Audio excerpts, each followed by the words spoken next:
Hello, welcome back to the kitchen. So I had so many people ask me about how to make butter because we showed a picture of our buttermilk pancakes with the butter.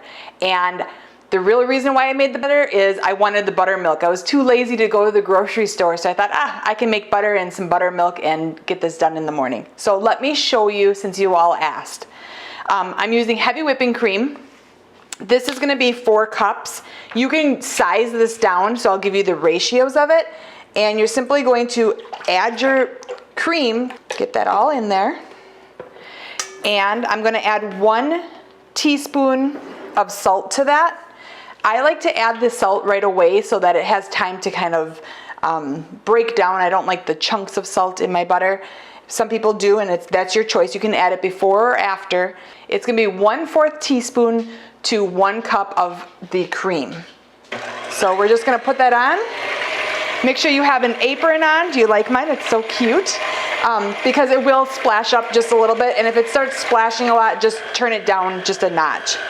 And we're going to let that sit and basically whip together. And at first, you're going to have a real light whip topping type feel. And at that point, if you didn't put the salt in, you could put powdered sugar in and make yourself a buttercream frosting. But this is going to be making an actual like hard butter to spread on toast or use on pancakes. And what we're going to do is we're going to let that whip up, and then we're going to keep whipping it, and then it's going to start breaking down, and you'll see where that buttermilk separates from the actual butter itself. And it's kind of like magic. It just is so instant. It starts curding a little bit, and then just boom, it happens. So I'll let you see inside here what it's looking like. You can see how it's starting to get air bubbles in there already and starting to get a little bit lighter.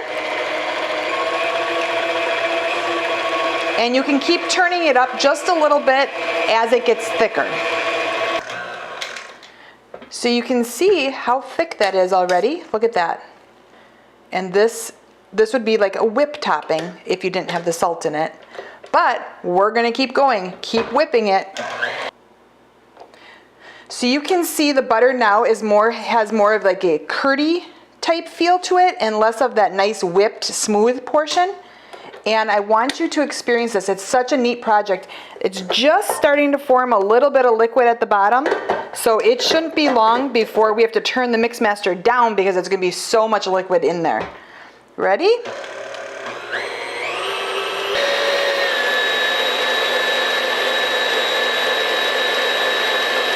And here it's going from the curd state, and it's almost like magic where it just instantly turns.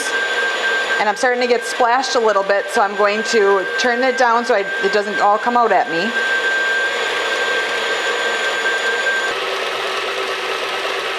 Look at all that buttermilk. And the buttermilk is the separation of the solids from the liquids. You can see I have not added anything to this butter. And let's look at how much is in there so far.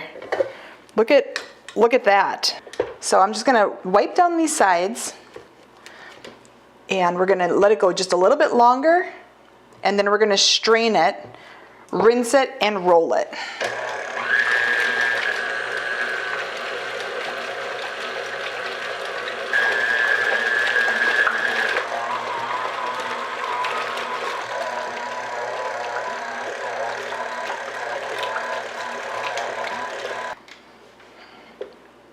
And there you have it. You have butter.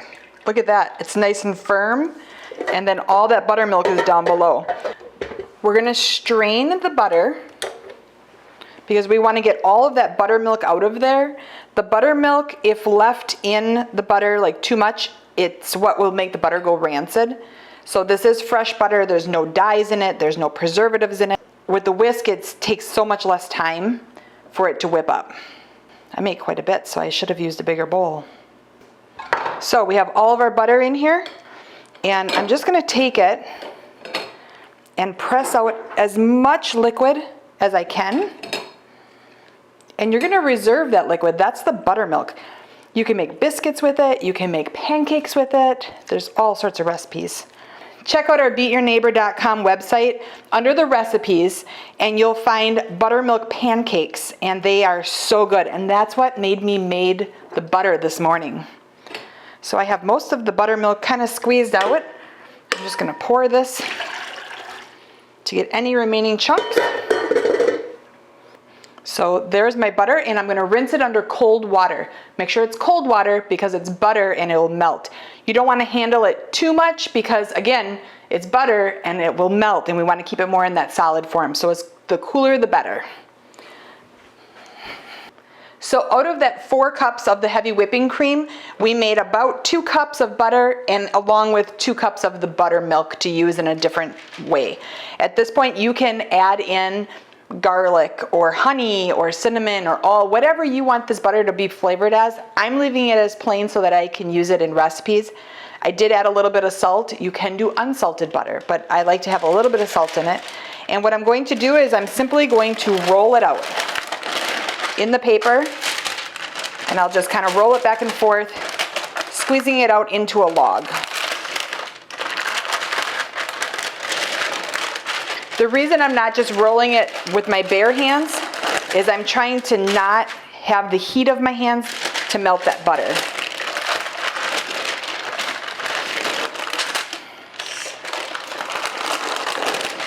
And there you have it. You have a log of butter to use.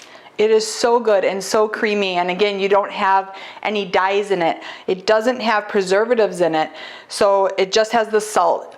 Rinsing it will help keep it with that freshness. The salt will help keep it, but you should use it probably within the week and keep it stored in the refrigerator because, like I said, there's no stabilizers in the butter. It's just butter and buttermilk. So check out those recipes at beatyourneighbor.com, and we'll see you next time.